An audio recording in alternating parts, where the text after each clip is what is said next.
នៅកណ្ដាលទីក្រុងភ្នំពេញដែលពោរពេញទៅដោយពន្លឺនិងសំឡេងរថយន្តរាត្រីមានស្ត្រីម្នាក់ឈ្មោះកលីណាដែលគេស្គាល់ថាជាថៅកែស្រីវ័យក្មេងស្អាតមានទ្រព្យសម្បត្តិនិងជោគជ័យខ្លាំងក្នុងវិស័យសន្តាគារនាងរស់នៅក្នុងជីវិតដែលមនុស្សជាច្រើនស្រមៃចង់បានប៉ុន្តែក្នុងបេះដូងវិញនាងតែងមានអារម្មណ៍ឯកោព្រោះមិនធ្លាប់មាននរណាស្រឡាញ់នាងដោយចិត្តពិតឡើយបុរសភាគច្រើនដែលចូលមកជិតនាងសុទ្ធតែចង់បានលុយឬអំណាចរបស់នាងយប់មួយបន្ទាប់ពីការប្រជុំធំជាមួយដៃគូអាជីវកម្មនៅខេត្តសៀមរាបលីណាបានសម្រេចស្នាក់នៅសន្តាគាររបស់ខ្លួនមួយយប់នាងផឹកស្រាបន្តិចជាមួយភ្ញៀវរហូតដល់យប់ជ្រៅហើយដោយសារភាពនឿយហត់នាងក៏ដើរឡើងជណ្ដើរយន្តទៅជាន់ទី7ខ្យល់ត្រជាក់ពីម៉ាស៊ីនត្រជាក់ប៉ះសក់វែងរបស់នាងខណៈស្បែកជើងកែងខ្ពស់បញ្ចេញសំឡេងតក់តាមច្រកផ្លូវស្ងាត់នាងឈប់នៅមុខបន្ទប់លេខ709ប៉ុន្តែដោយសារភ្នែកស្រវឹងបន្តិចនាងបានច្រឡំចូលបន្ទប់705មួយទ្វារមិនបានចាក់សោពេញលេញនៅខាងក្នុងមានបុរសវ័យក្មេងម្នាក់កំពុងអង្គុយអានឯកសារគាត់ឈ្មោះកដារ៉ាជាបុគ្គលិកគ្រប់គ្រងថ្មីរបស់សន្តាគារដែលទើបតែផ្ទេរមកពីសាខាបាត់ដំបងតារាភ្ញាក់ផ្អើលពេលឃើញថៅកែស្រីរបស់ខ្លួនចូលមកទាំងយប់លោកស្រីគាត់និយាយទាំងភ្ញាក់លីណាមើលជុំវិញបន្ទប់ហើយភ្លាមនោះទើបដឹងថាច្រឡំមុខស្អាតរបស់នាងឡើងក្រហមបន្តិចដោយអៀនអូខ្ញុំច្រឡំបន្ទប់ហើយគីនាងនិយាយស្រាលមុននឹងបង្វិលខ្លួនចេញប៉ុន្តែពេលនាងដើរទៅដល់ទ្វារនាងស្ទើរតែដួលព្រោះស្បែកជើងកែងខ្ពស់តារាប្រញាប់រត់ទៅទប់នាងដៃរឹងមាំរបស់គាត់ចាប់កាន់ចង្កេះនាងយ៉ាងទន់ភ្លន់ធ្វើឲ្យបេះដូងលីណាលោតខុសចង្វាក់ជាលើកដំបូងក្នុងរយៈពេលជាច្រើនឆ្នាំលោកស្រីស្រវឹងបន្តិចហើយអង្គុយសិនទៅក៏តារានិយាយដោយការគោរពយប់នោះគ្មានអ្វីកើតឡើងលើសពីការសន្ទនាសាមញ្ញទេប៉ុន្តែសម្រាប់លីណាវាជាយប់ដំបូងដែលមានមនុស្សម្នាក់មើលថែនាងដោយមិនសម្លឹងទៅលុយឬអំណាចថ្ងៃបន្ទាប់លីណាព្យាយាមបំភ្លេចរឿងនោះប៉ុន្តែរូបភាពតារានៅតែស្ថិតក្នុងចិត្តនាងចាប់ផ្ដើមសង្កេតមើលគាត់នៅកន្លែងធ្វើការតារាជាបុរសស្ងប់ស្ងាត់ខិតខំធ្វើការនិងមានទឹកចិត្តល្អចំពោះបុគ្គលិកទាំងអស់មួយសប្តាហ៍ក្រោយមកលីណាត្រូវធ្វើដំណើរទៅពិនិត្យសន្តាគារសាខានៅកំពតជាអកុសលដោយសារមានភ្ញៀវពេញសន្តាគារបន្ទប់នៅសល់តិចនៅពេលយប់នាងត្រឡប់ពីអាហារពេលល្ងាចនាងក៏ច្រឡំចូលបន្ទប់ម្ដងទៀតហើយម្ដងនេះក៏ជាបន្ទប់តារាដែរតារាមើលនាងហើយសើចតិចលោកស្រីនេះជាលើកទី2ហើយណាលីណាអៀនរហូតចង់រករន្ធដេកជ្រកប៉ុន្តែជំនួសឲ្យការខឹងតារាបានដាំតែឲ្យនាងផឹកហើយពួកគេអង្គុយនិយាយគ្នារហូតដល់យប់ជ្រៅលីណាបានប្រាប់ពីសម្ពាធក្នុងជីវិតការបាត់បង់ឪពុកម្ដាយតាំងពីក្មេងនិងការតស៊ូដើម្បីក្លាយជាស្ត្រីជោគជ័យតារាស្ដាប់ដោយមិនកាត់សម្ដីមនុស្សគ្រប់គ្នាគិតថាលោកស្រីរឹងមាំតែពេលខ្លះអ្នករឹងមាំក៏ចង់មាននរណាម្នាក់ឲ្យពឹងដែរពាក្យសាមញ្ញនោះធ្វើឲ្យភ្នែកលីណាសោមដោយមិនដឹងខ្លួនចាប់ពីពេលនោះមកជីវិតរបស់នាងចាប់ផ្ដើមផ្លាស់ប្ដូរលើកទី3ដែលនាងច្រឡំបន្ទប់គឺនៅរាត្រីភ្លៀងធ្លាក់ខ្លាំងភ្លើងក្នុងសន្តាគារដាច់មួយផ្លែតធ្វើឲ្យច្រកភ្លើងងឹតលីណាបើកទ្វារចូលដោយគិតថាជាបន្ទប់ខ្លួនប៉ុន្តែពេលភ្លើងភ្លឺវិញនាងឃើញតារាកំពុងជូតសក់ក្រោយងូតទឹករួចទាំងពីរស្ងៀមមួយសន្ទុះមុននឹងសើចព្រមគ្នាខ្ញុំចាប់ផ្ដើមគិតថាលោកស្រីប្រហែលចង់ចូលបន្ទប់ខ្ញុំដោយចិត្តណាហើយគឺតារានិយាយលេងលីណាមុខក្រហមហើយវាយដៃលើស្មាគាត់ស្រាល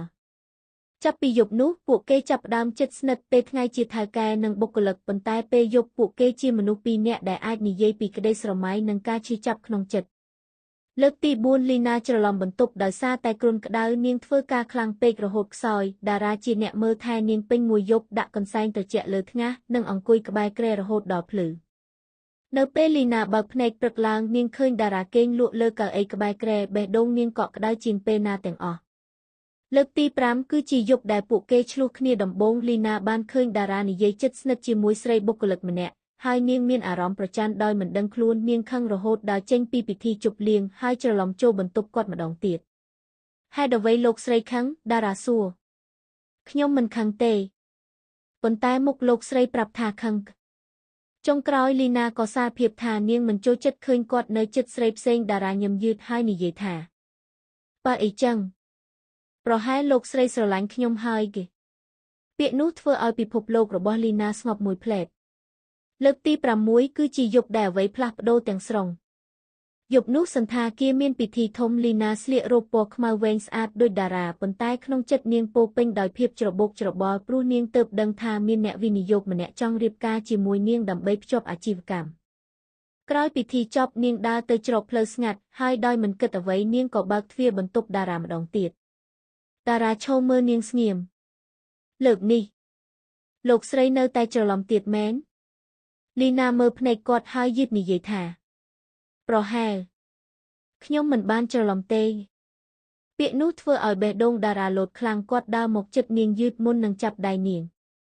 ខ្ញុំស្រឡាញ់លោកស្រីមិនមែនព្រោះលោកស្រីជាថៅកែទេតែព្រោះលោកស្រីជាលីណាទឹកភ្នែកលីណាហូរចុះយឺតព្រោះជាលើកដំបូងមានមនុស្សម្នាក់ស្រឡាញ់នាងដោយបេះដូងពិតក្រោមពន្លឺភ្លើងស្រទន់ក្នុងបន្ទប់សន្តាគារពួកគេឆ្លប់គ្នាយ៉ាងកក់ក្ដៅខណៈភ្លៀងក្រៅបង្អួចធ្លាក់ស្រាហើយចាប់ពីយប់ដែរថៅកែស្រីច្រឡំបន្ទប់បាន6 ដងនោះមកជីវិតឯកោរបស់លីណាក៏ត្រូវបានបំពេញដោយសេចក្តីស្រឡាញ់ពិតប្រាកដដែលនាងមិនធ្លាប់រកឃើញពីមុនឡើយក្រោយពីយប់ដែលលីណាសារភាពថានាងមិនបានច្រឡំបន្ទប់ទៀតទេទំនាក់ទំនងរវាងនាងនិងតារាក៏ផ្លាស់ប្ដូរទាំងស្រុងប៉ុន្តែពួកគេទាំងពីរដឹងច្បាស់ថាស្នេហារវាងថៅកែស្រីនិងបុគ្គលិកមិនមែនជារឿងងាយស្រួលឡើយព្រឹកថ្ងៃបន្ទាប់លីណាអង្គុយនៅការិយាល័យធំជាន់លើបំផុតរបស់សន្តាគារពន្លឺថ្ងៃព្រឹកចាំងកាត់កញ្ចក់ធំធ្វើឲ្យមុខស្អាតរបស់នាងមើលទៅស្រស់ស្អាតជាងមុនប៉ុន្តែក្នុងចិត្តវិញនាងកំពុងច្របូកច្របល់នៅខាងក្រៅការិយាល័យបុគ្គលិកចាប់ផ្ដើមនិយាយខ្សឹបខ្សៀវគ្នាឬថាថៅកែស្រីជិតស្និទ្ធជាមួយលោកតារាមិនដឹងពិតឬអត់ទេបើពិតមែនគាត់សំណាងណាស់គេពាក្យចចាមអារ៉ាមដូចខ្យល់បក់លឿនជាងអ្វីទាំងអស់លីណាធ្លាប់រឹងមាំចំពោះការរិះគន់ប៉ុន្តែលើកនេះវាប៉ះពាល់ដល់បេះដូងនាងព្រោះវាមិនមែនតែអាជីវកម្មទៀតទេវាជាស្នេហាយប់មួយតារាត្រូវហាយទៅពិនិត្យបន្ទប់វេបនៅជាន់ទី10ពេលគាត់ដើរចេញពីជណ្ដើរយន្តគាត់ឃើញលីណាឈរមើលទេសភាពភ្នំពេញពេលរាត្រីតាមកញ្ចក់ធំលោកស្រីមិនទាន់សម្រាកទេលីណាញឹមតិចខ្ញុំកំពុងគិតថាប្រហែលខ្ញុំមិនគួរស្រឡាញ់អ្នកទេតារាស្ងៀមមួយផ្លែតមុនដើរទៅឈរក្បែរនាងស្នេហាមិនមែនជាកំហុសទេតែខ្ញុំជាថៅកែរបស់អ្នកហើយខ្ញុំក៏ជាបុរសដែលស្រឡាញ់លោកស្រីពាក្យនោះធ្វើឲ្យលីណាខំបូរមាត់បន្តិចដើម្បីទប់ទឹកភ្នែកនាងធ្លាប់មានគ្រប់យ៉ាងលុយឡានវីឡាអំណាចប៉ុន្តែមិនធ្លាប់មានមនុស្សណាធ្វើឲ្យនាងមានអារម្មណ៍ថាដូចមានតម្លៃក៏ដូចតារាទេពីមួយថ្ងៃទៅមួយថ្ងៃពួកគេចាប់ផ្ដើមលួចជួបគ្នាពេលយប់មិនមែនដើម្បីធ្វើអ្វីលើសលប់ទេតែគ្រាន់តែអង្គុយញ៉ាំមីក្តៅនៅផ្ទះបាយសន្តាគារនិយាយលេងនិងសើចជាមួយគ្នាតារាជាមនុស្សធម្មតាប៉ុន្តែគាត់ធ្វើឲ្យលីណាសប្បាយចិត្តជាងអ្នកមានទាំងអស់ដែលនាងធ្លាប់ជួបយប់មួយខណៈភ្លៀងកំពុងធ្លាក់ខ្លាំងភ្លើងក្នុងសន្តាគារដាច់ម្ដងទៀតភ្ញៀវជាច្រើនភ័យស្លន់ស្លោលីណាប្រញាប់ចុះទៅពិនិត្យការងារក្នុងភាពងឹតនាងរអិលជើងលើជណ្ដាលហើយស្ទើរតែដួលតារារត់មកទាន់ពេលហើយទាញនាងចូលក្នុងអោបសំឡេងភ្លៀងធ្លាក់លាយជាមួយសំឡេងដង្ហើមរបស់ពួកគេលោកស្រីមិនអីទេលីណាមើលភ្នែកគាត់យូរក្នុងពន្លឺអាសន្នពណ៌ក្រហមស្រទន់នាងអាចឃើញការព្រួយបារម្ភពិតនៅក្នុងភ្នែកគាត់តារាបាទបើថ្ងៃណាមួយខ្ញុំបាត់បង់អ្វីទាំងអស់អ្នកនៅក្បែរខ្ញុំទេតារាមិនស្ទាក់ស្ទើរទេខ្ញុំនៅពាក្យខ្លីនោះកក់ក្ដៅជាងពាក្យសន្យាអ្វីទាំងអស់ប៉ុន្តែជីវិតមិនដែលស្ងប់យូរឡើយពីថ្ងៃក្រោយមានបុរសម្នាក់មកដល់សន្តាគារគាត់ឈ្មោះកវីរៈជាអ្នកវិនិយោគធំនិងជាមិត្តចាស់របស់ឪពុកលីណាគាត់ស្លៀកឈុតថ្លៃមើលទៅមានអំណាចហើយចូលមកក្នុងការិយាល័យដោយទំនុកចិត្តលីណាអ្នកធំឡើងស្អាតដូចម្ដាយអ្នកណាស់គេលីណាញឹមតែបន្តិចនាងមិនសូវចូលចិត្តវីរៈទេព្រោះគាត់តែងមើលនាងដូចជាកម្មសិទ្ធិនៅពេលអាហារពេលល្ងាចវីរៈបាននិយាយត្រង់ខ្ញុំចង់ឲ្យយើងរៀបការបារួមគ្នាអាជីវកម្មយើងនឹងធំបំផុតនៅកម្ពុជាលីណារឹតដៃជាប់ខ្ញុំមិនទាន់គិតពីរឿងរៀបការទេវីរៈសើចស្រាលឬអ្នកមានអ្នកផ្សេងហើយសំណួរនោះធ្វើឲ្យនាងស្ងៀមនៅខាងក្រៅតារាឈរមើលតាមកញ្ចក់ដោយមិនដឹងខ្លួនគាត់ឃើញវីរៈចាប់ដៃលីណាហើយបេះដូងគាត់ឈឺចាប់យ៉ាងចម្លែកយប់នោះលីណាដើរទៅបន្ទប់តារាដោយស្វ័យប្រវត្តិដូចជាទម្លាប់តារាបើកទ្វារប៉ុន្តែមុខគាត់មិនញឹមដូចមុនលោកស្រីគួរតែទៅនៅជាមួយអ្នកមានសមរម្យជាងខ្ញុំកលីណាភ្ញាក់ផ្អើលអ្នកនិយាយអីខ្ញុំគ្រាន់តែជាបុគ្គលិកធម្មតាលីណាខឹងភ្លាមដូច្នេះអ្នកគិតថាខ្ញុំស្រឡាញ់អ្នកព្រោះអាណិតខ្ញុំមិនចង់ឲ្យលោកស្រីលំបាកលីណាមើលគាត់ទាំងទឹកភ្នែកអ្នកដឹងទេ មនុស្សគ្រប់គ្នាមើលខ្ញុំជាថៅកែមានតែអ្នកម្នាក់ដែលមើលខ្ញុំជាមនុស្សធម្មតាហើយឥឡូវអ្នកក៏ចង់រុញខ្ញុំចេញដែរបន្ទប់ស្ងប់រហូតឬតែសំឡេងម៉ាស៊ីនត្រជាក់តារាដើរមកជិតនាងយឺតខ្ញុំមិនដែលចង់បាត់លោកស្រីទេលីណាទប់ទឹកភ្នែកមិនបានទៀតនាងវាយទ្រូងគាត់ស្រាលមនុស្សល្ងងកឹតារាចាប់ដៃនាងយឺតហើយទាញនាងចូលអោបលីណាដាក់ក្បាលលើទ្រូងគាត់ខណៈសំឡេងបេះដូងគាត់លោតខ្លាំងនៅក្រៅបង្អួចភ្លៀងនៅតែធ្លាក់តែសម្រាប់ពួកគេពិភពលោកហាក់ដូចជាស្ងប់ស្ងាត់និងកក់ក្ដៅជាងមុនហើយនោះគឺជាយប់ទី7ដែលថៅកែស្រីគឺមិនបានច្រឡំបន្ទប់ទៀតទេប៉ុន្តែនាងជ្រើសរើសចូលទៅកាន់កន្លែងដែលបេះដូងនាងចង់នៅបន្ទាប់ពីយប់ទី7ដែលលីណាជ្រើសរើសដើរចូលបន្ទប់តារាដោយបេះដូងរបស់នាងផ្ទាល់ទំនាក់ទំនងរវាងពួកគេកាន់តែស៊ីជម្រៅប៉ុន្តែស្នេហាដែលកើតឡើងក្នុងសន្តាគារដ៏ប្រណិតមិនអាចលាក់បានយូរឡើយមួយព្រឹកមានរូបថតមួយសន្លឹកត្រូវបានផ្ញើចូលក្នុងក្រុមបុគ្គលិកវាជារូបលីណានិងតារាកំពុងឈរអបគ្នានៅច្រកផ្លូវជាន់ទី10មនុស្សគ្រប់គ្នាភ្ញាក់ផ្អើលពាក្យចាមអារ៉ាមផ្ទុះពេញសន្តាគារថៅកែស្រីស្រឡាញ់បុគ្គលិកពិតមែនគាត់ប្រហែលឡើងតំណែងព្រោះទំនាក់ទំនងមិនសមគ្នាសោះក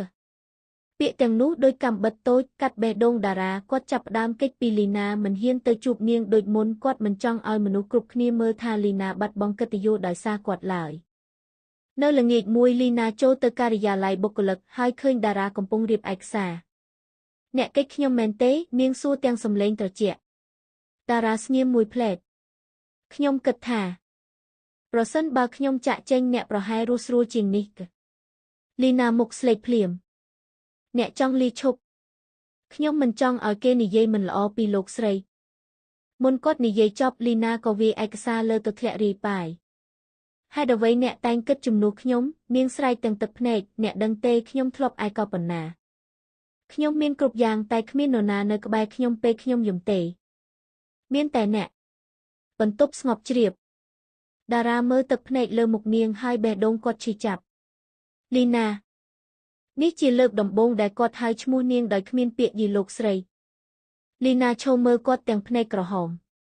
បើអ្នកចាក់ចេញខ្ញុំនឹងនៅម្នាក់ឯងទៀតតារាដើរមកជិតយឺតហើយជូតទឹកភ្នែកឲ្យនាងខ្ញុំមិនទៅណាទេយប់នោះលីណាប្រមូលបុគ្គលិកទាំងអស់ក្នុងសាលប្រជុំធំមនុស្សជាច្រើនអង្គុយស្ងៀមព្រោះគ្រប់គ្នាគិតថានាងនឹងបដិសេធទំនាក់ទំនងជាមួយតារាដើម្បីការពារកិត្តិយសក្រុមហ៊ុនប៉ុន្តែលីណាឈរលើឆាកដោយទឹកមុខរឹងមាំ